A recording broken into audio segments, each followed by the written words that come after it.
La Suède et la Finlande ont officiellement remis leur demande d'adhésion à l'Alliance Atlantique. Les deux pays nordiques veulent se mettre sous la protection de l'OTAN face à la menace russe. La présidente de la Commission européenne, Ursula von der Leyen, a annoncé le déblocage de 9 milliards d'euros supplémentaires de soutien à l'Ukraine. Rencontre avec des civils pris au piège de la guerre dans le sud de l'Ukraine qui subissent les bombardements et les pénuries.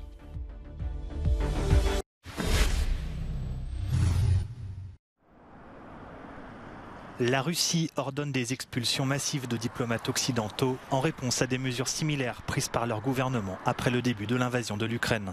La France a ainsi appris ce mercredi que 34 de ses diplomates étaient désormais persona non grata sur le territoire russe. Ils ont 2 semaines pour quitter le pays. Dans un communiqué, le ministère français des Affaires étrangères a condamné cette décision décrite comme sans fondement légitime, estimant en revanche que les 41 diplomates russes expulsés de France au mois d'avril se livraient à des activités d'espionnage sous couvert de leur ambassade. L'ambassade d'Espagne va également subir une perte importante de personnel puisque 27 diplomates et fonctionnaires devront quitter le pays dans la semaine. 24 diplomates et membres du personnel de l'ambassade d'Italie devront également faire leurs valises rapidement. Moscou avait promis de répondre à la vague d'expulsion de diplomates russes ordonnée par de nombreux gouvernements occidentaux après le début de l'invasion de l'Ukraine le 24 février.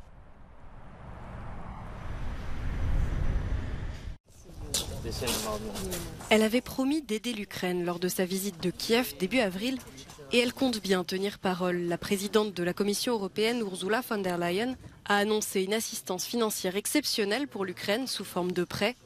Elle a également annoncé la mise en place d'une plateforme internationale pour la reconstruction du pays. Nous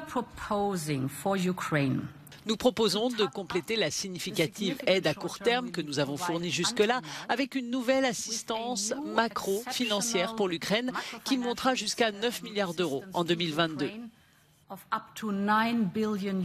Mais évidemment, nous devons penser à l'avenir et au travail plus large de reconstruction.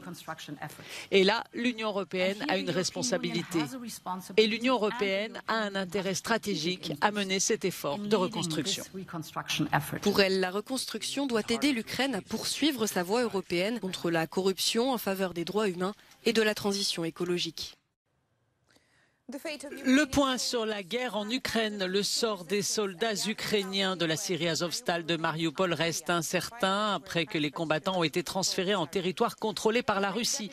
Le vice-ministre ukrainien de la Défense a déclaré qu'ils seraient échangés contre des prisonniers russes, mais selon certains responsables russes, ils pourraient être jugés, voire exécutés.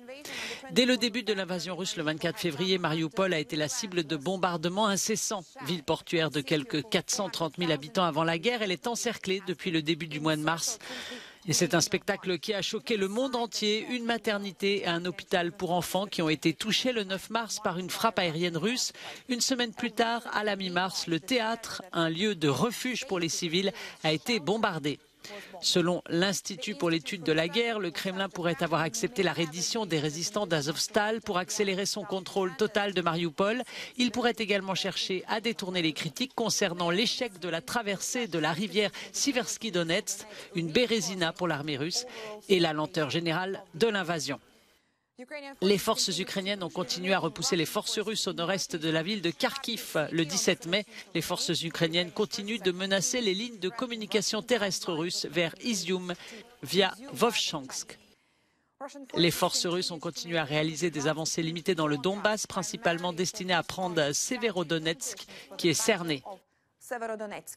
En tentant de vaincre la résistance ukrainienne, la Russie a fait un usage significatif de personnel auxiliaire, a déclaré le Royaume-Uni dans une mise à jour quotidienne des renseignements. Cela inclut un déploiement de forces tchétchènes. Le déploiement au combat de personnel aussi disparate démontre les importants problèmes de ressources de la Russie en Ukraine et contribue probablement à un commandement désuni néfaste pour les opérations russes.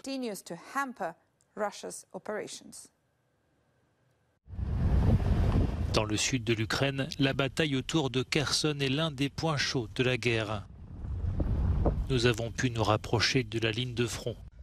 Nous découvrons village après village les ravages des combats. Cette route menait avant jusqu'en Crimée, perdue par l'Ukraine en 2014. Aux abords, les habitants tentent de préserver ce qu'il reste de leur maison et de leur territoire. Qu'est-ce que je peux vous dire? Nous avons construit ces maisons de nos propres mains, pierre par pierre. Tout abandonner, c'est très dur pour nous. Très dur. Nous ne voulons pas de cette guerre. Nous voulons être en paix. Désolée, je ne sais pas quoi dire d'autre. L'angoisse est prégnante, la tension à son apogée. Tout le monde ici est à bout de nerfs.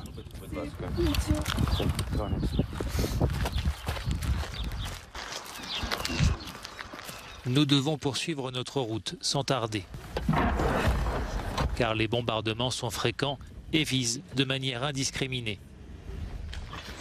Des soldats nous montrent une école qui a été frappée par un bombardement. Ils utilisent quel type de munitions? Des bombes à fragmentation, artillerie, mines, tanks, fusils, tout ce qu'ils ont. Et ils tirent au hasard. Ils n'ont pas de cible particulière, vous savez. Les munitions à fragmentation sont interdites par un traité international. En poursuivant notre route, nous rencontrons des habitants qui attendent de recevoir de l'aide humanitaire, leur seul moyen de survie pendant cette guerre.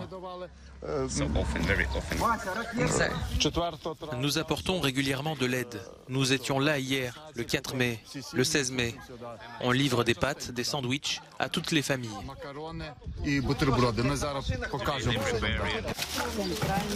Andrei risque sa vie pour que ces hommes et femmes puissent survivre à la guerre. Il nous montre l'impact d'une balle dans la vitre de sa camionnette.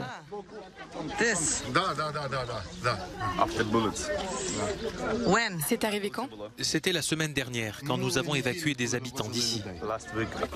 Alors que la distribution de l'aide humanitaire se poursuit, nous entendons le son des tirs d'artillerie qui approchent.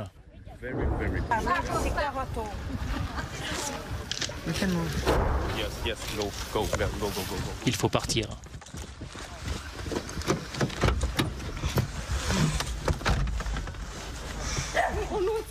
Malgré le danger, des habitants ont fait le choix de rester. Nous sommes un peuple confiant et têtu. Nous allons attendre qu'ils s'en aillent. C'est ma maison, je ne veux pas leur donner.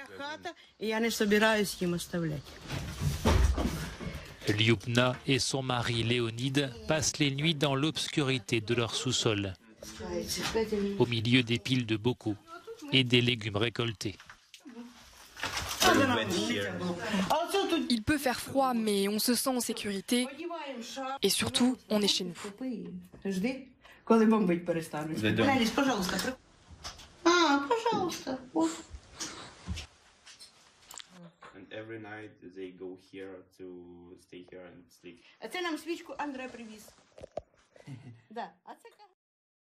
Cela fait un mois que les secours s'activent pour retrouver 8 mineurs dans cette mine de zinc du Burkina Faso.